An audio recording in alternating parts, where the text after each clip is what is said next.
Bonjour à tous et à tous et bienvenue sur ma chaîne dédiée à l'immigration au Canada. Dans cette vidéo, je vais vous montrer comment trouver un logement au Canada.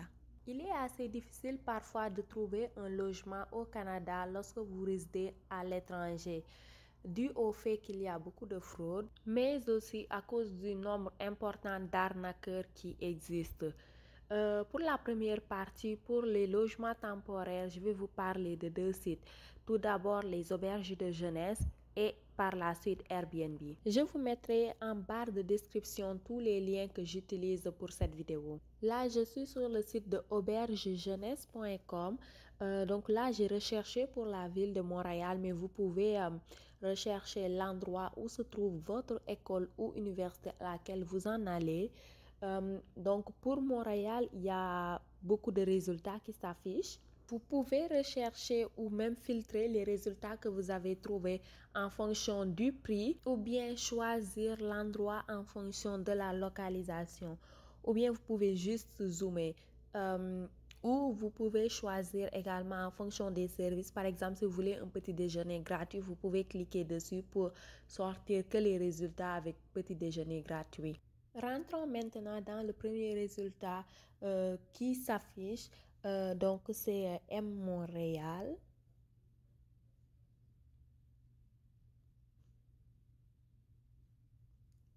Donc, vous avez ici quelques photos de l'endroit.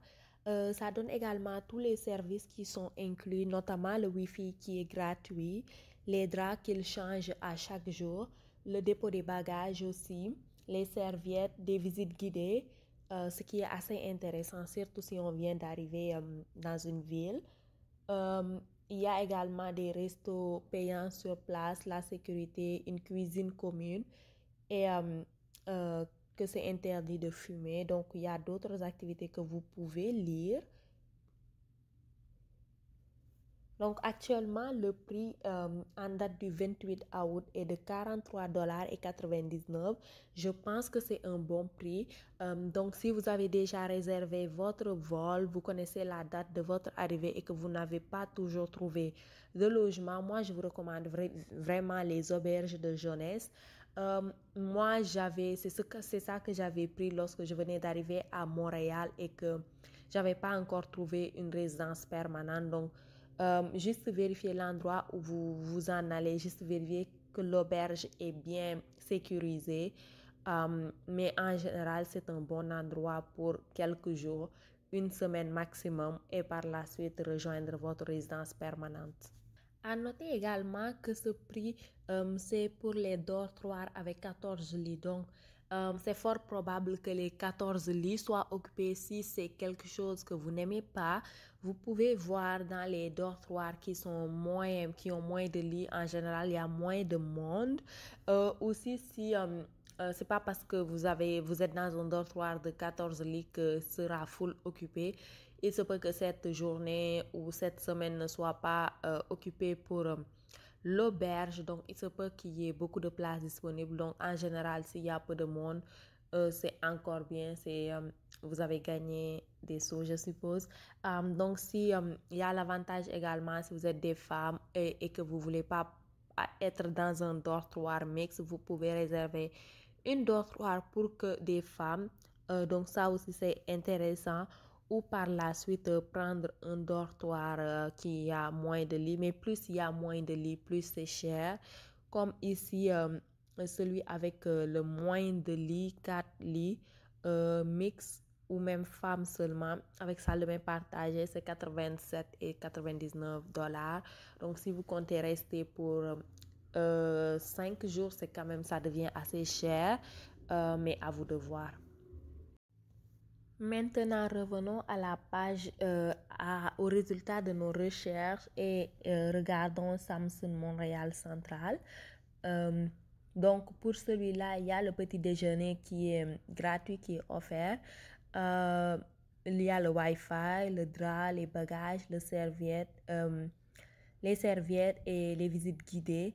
Je pense que les visites guidées, c'est quand même nouveau parce que moi, à l'époque, j'avais l'auberge que j'avais pris, il n'y avait pas de visite guidée. Donc ça, c'est assez cool. Le petit déjeuner, moi j'adorais, c'était vraiment bien. Surtout comme c'est dans une auberge, les gens n'aiment pas trop cuisiner dans la cuisine commune. Donc le petit déjeuner, vous vous réveillez assez tard, vous mangez un bon petit déjeuner. Par la suite, vous sortez, visiter le coin et manger dans un fast-food. Ça permet également d'économiser de l'argent. Donc à vous de voir. Vous avez quelques photos ici. Pour les dates, ici, il y a juste une chambre qui est disponible. Et c'est à 57 et 88. Donc, c'est des chambres couchage. Dans les auberges de jeunesse, c'est vraiment des lits superposés. Si vous êtes chanceux et que le lit d'en bas n'est pas pris, vous pouvez avoir le lit qui est plus haut. Ou si vous préférez le lit d'en bas aussi, vous pourriez l'avoir. Donc, en général, c'est ça. Moi, je recommande les auberges parce que c'est moins cher comparé à Airbnb qu'on va regarder tantôt. Et là, vu qu'il y a les visites guidées aussi et tout, ça peut être intéressant pour découvrir quelque temps l'endroit, surtout si vous êtes seul, de rencontrer également de nouvelles personnes. Parce qu'il y a beaucoup de touristes qui restent dans les auberges de jeunesse ou bien d'autres étudiants qui attendent également de trouver un logement permanent. Donc, c'est une bonne chose, une bonne alternative. Passons maintenant à Airbnb. Déjà, on voit les prix, c'est au-delà de 156 $. Il faut quand même dire que fin août, début septembre, il y a beaucoup de touristes au Canada et Montréal, c'est une ville assez touristique. Donc, c'est pourquoi le prix des Airbnb, c'est assez cher. Pareil pour les auberges de jeunesse.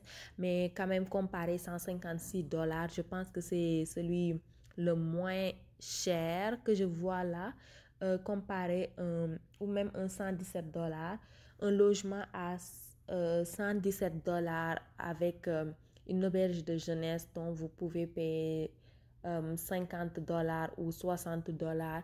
Euh, c'est à vous si vous aimez, si vous voulez juste rester, ne pas habiter avec d'autres gens, peut-être c'est avantageux.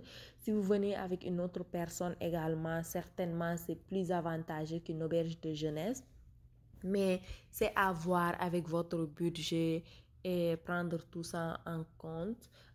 Ici, je vois un Airbnb à 73 la nuit. On peut cliquer pour voir.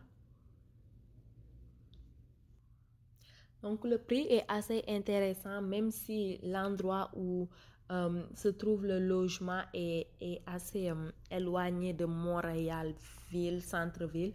Mais vous prenez le métro et vous rejoignez le centre-ville à quelques minutes de là. Donc, ça peut être avantageux aussi. Donc, juste regardez avec votre budget et ce que vous recherchez clairement pour voir lequel prendre. Mais en général, c'est ces deux plateformes que les gens utilisent pour trouver un logement temporaire en attendant de trouver leur logement permanent. Passons maintenant au logement permanent et c'est là où il y a un problème parce qu'il y a tellement d'arnaques, c'est tellement difficile de se trouver un logement permanent avant de venir au Canada. Soit c'est légit et l'appartement est vraiment horrible, genre mauvais, vous avez juste envie de partir dès que vous mettez les pieds dedans, ou bien l'endroit est super beau, mais c'est pas légit. Vous sentez que c'est trop beau pour être vrai. En général, c'est un red flag. Donc, c'est ça malheureusement le problème. Le premier site que je vais vous proposer, c'est Get Your Place, un site que personnellement j'ai utilisé à l'époque et c'était super, une très belle expérience. Légit, c'est des gens alumni de HEC Montréal qui ont créé la plateforme. Donc, c'est juste les étudiants étrangers qui peuvent utiliser cette plateforme-là pour se trouver un logement.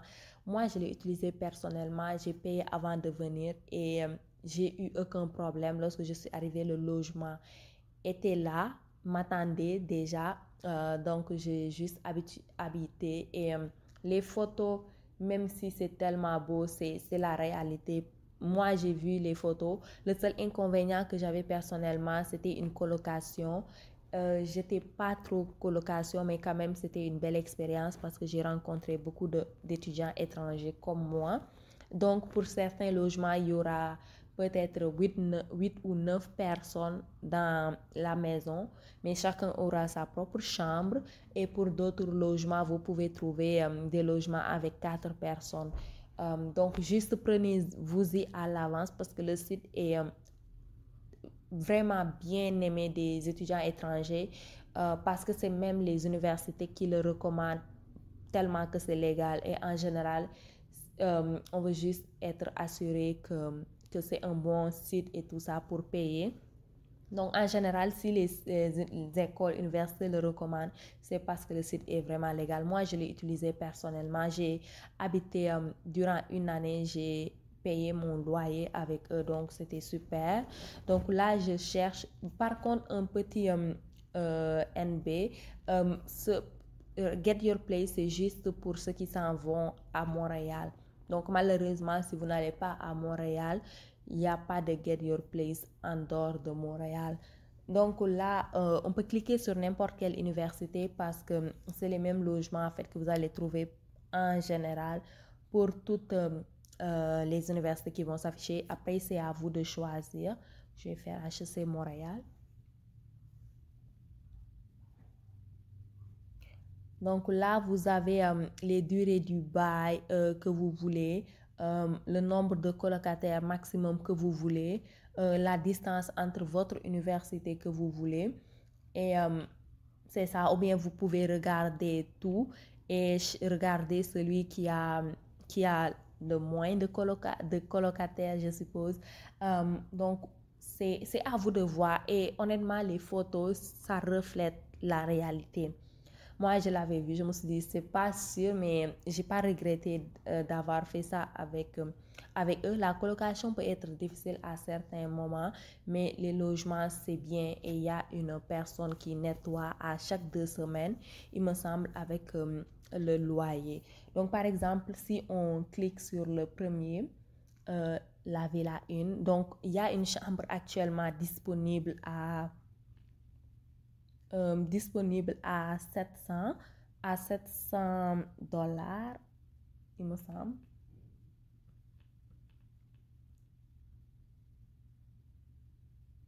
Donc oui, c'est 750. Donc on le voit juste là en dernier.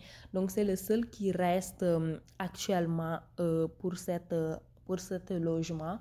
Donc vous pouvez faire une visite virtuelle si vous voulez. Vous avez tous les caractéristiques de la maison, tout ce que ça a. Cela inclut donc c'est ce qui est super. Vous avez également le nombre de colocataires dans cet logement. Ce que vous pouvez également voir, c'est les gens qui ont pris ce logement. Par exemple, là, vous voyez la chambre 1, c'est un Français qui l'a pris, chambre 2 Français, chambre 3 Français, chambre 4, c'est une Canadienne, chambre 5, c'est un Canadien.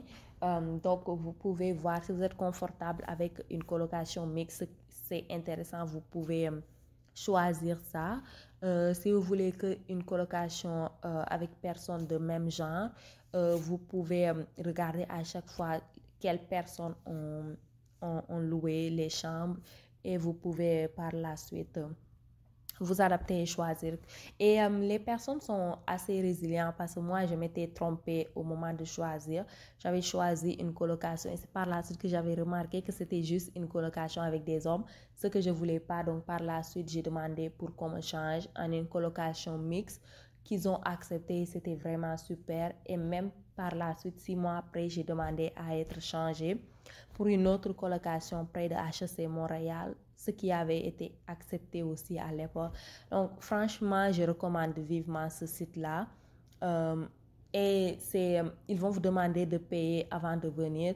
Genre, dès que vous réservez votre place, ils vont vous demander de payer. Mais honnêtement, moi, je l'ai fait. J'ai payé avant d'aménager et j'avais aucun problème. Franchement, j'avais aucun problème avec eux. Donc là, on peut retourner pour voir un autre peut-être logement. Donc là, on peut... Et aussi un petit note, j'habitais au Plateau, un quartier super pour les francophones et les gens les Français. En général, ils adorent ce quartier. Moi, je l'adore. J'ai vécu là-bas pendant presque 2 ans. C'est assez cher, mais c'est un quartier assez qui bouge beaucoup, assez dynamique. Donc, super beau quartier. Et j'habitais même à Papineau à un moment donné. Lorsque je venais d'arriver, j'étais à Papineau. Donc là, on peut regarder peut-être le premier de Factory 120.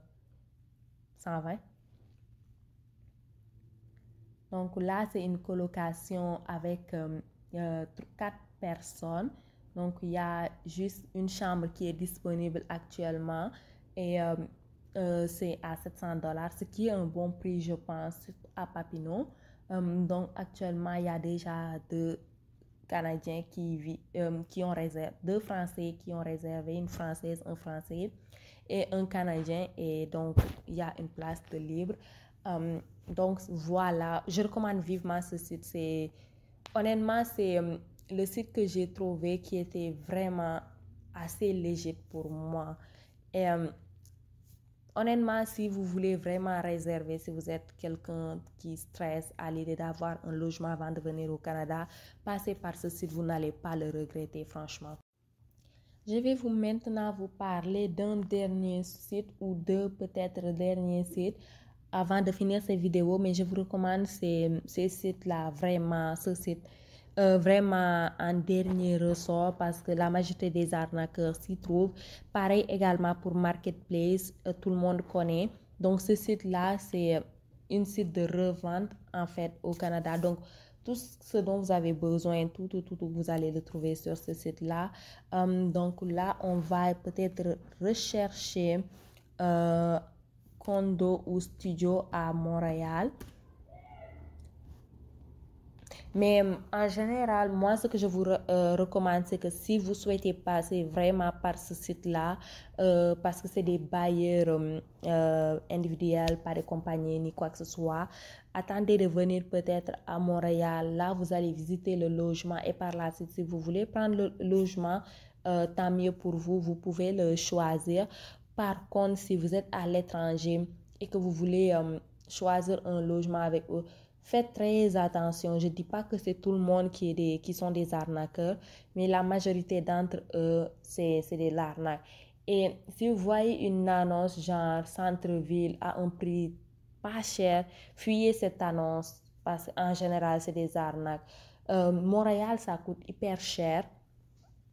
Plateau Montréal, c'est hyper cher. Downtown Montréal, c'est hyper cher. Il y a certains quartiers plus éloignés, vous pouvez trouver des loyers abordables, mais vous pouvez regarder, Google ça et regarder si c'est logique selon vous ou vous regardez au même endroit le prix des logements. Si vous trouvez quand même il y a un gros gap, là, sachez que c'est un red flag et attention à vous. Et aussi, en général, les gens qui vont vous dire qu'ils sont à l'étranger ou qu'ils ne peuvent pas résider à cet endroit, c'est pourquoi ils offrent ça à un prix abordable. Ou bien ils vous demandent de mettre, je ne sais pas, des jetons et que vous donnez le code et je ne sais pas, par la suite. Si l'appartement vous plaît, ils vont vous, je sais pas, il y avait un tactique qu'ils faisaient à l'époque, mais attention à ça, ne tombez pas dans ces pièges-là. Je vais vous mettre en lien un site que j'ai trouvé également assez intéressant qui parle des 12 pièges à éviter lorsque vous trouvez un logement. Je pense que c'est assez bien fait. Donc, je vais vous mettre ça sur la barre de description. Donc, dans ce site, vous allez voir plusieurs annonces.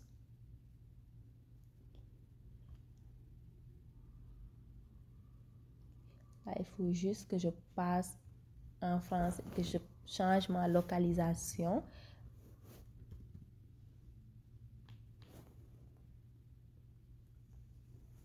Donc, vous pouvez également, ce qui est bien dans le site, affiner vos recherches et tout ça. Si vous voulez une colocation, vous pouvez également rechercher une colocation.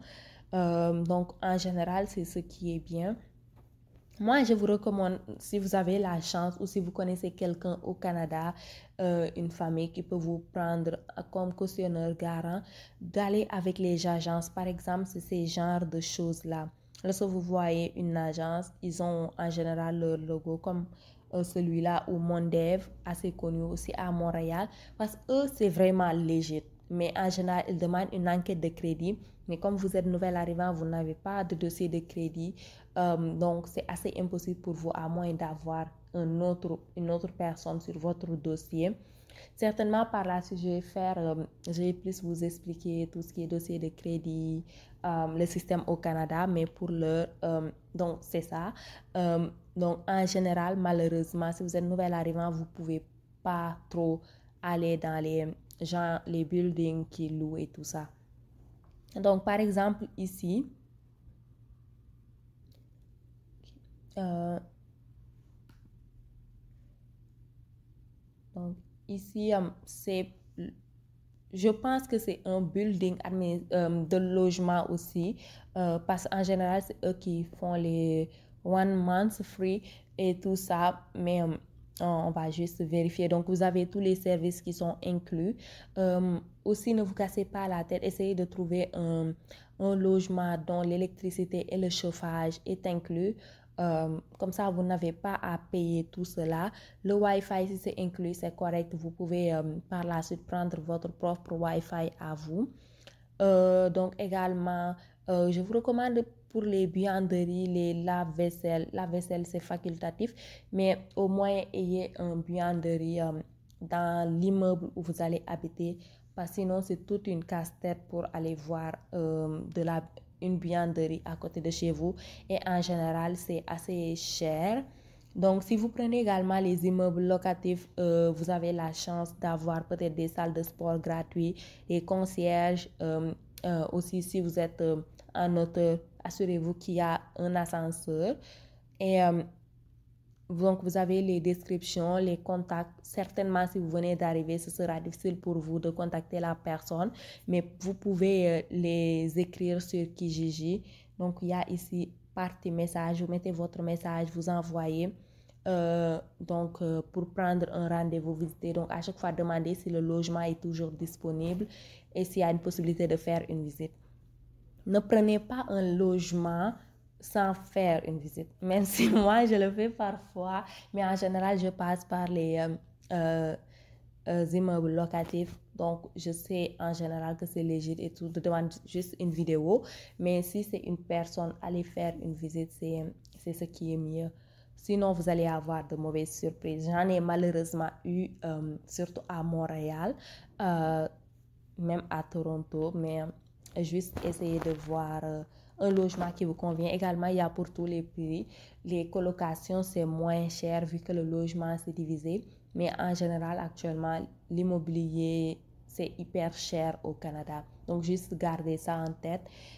Sinon, la dernière chose aussi qui devait même être première chose, peut-être, c'est essayer de voir également avec votre école ou université s'il y a une possibilité pour vous d'avoir une chambre en résidence. C'est moins cher en général. Le seul désavantage, c'est que si vous n'aimez pas voir beaucoup de monde, ça peut être un hic, mais à vous de voir parce que comparer ça au prix, je connais beaucoup de gens qui ont choisi d'être dans des résidences. C'est hyper facile. En général, c'est en proximité de l'université. Donc, il se peut que vous fassiez des économies au niveau des frais de transport et tout ça. Donc, voyez ça. Et surtout si vous êtes étranger, si vous avez la chance, c'est assez avantageux pour vous parce que vous n'aurez pas besoin de vous casser la tête à trouver un logement avant d'arriver et toutes ces choses-là. Et par la suite, après un semestre ou 2 semestres, vous pouvez déménager, chercher un propre chez vous, comme vous le voulez, ou habiter avec une amie que vous aurez rencontrée. Donc, c'est ce qui met fin à cette vidéo pour aujourd'hui. Donc, j'ai remarqué également que j'ai de plus en plus d'abonnés. Je vous remercie énormément pour ça. Et j'espère que vous allez apprécier cette vidéo. N'hésitez pas à mettre en commentaire vos questions. Ça me ferait plaisir d'y répondre. Et à la prochaine.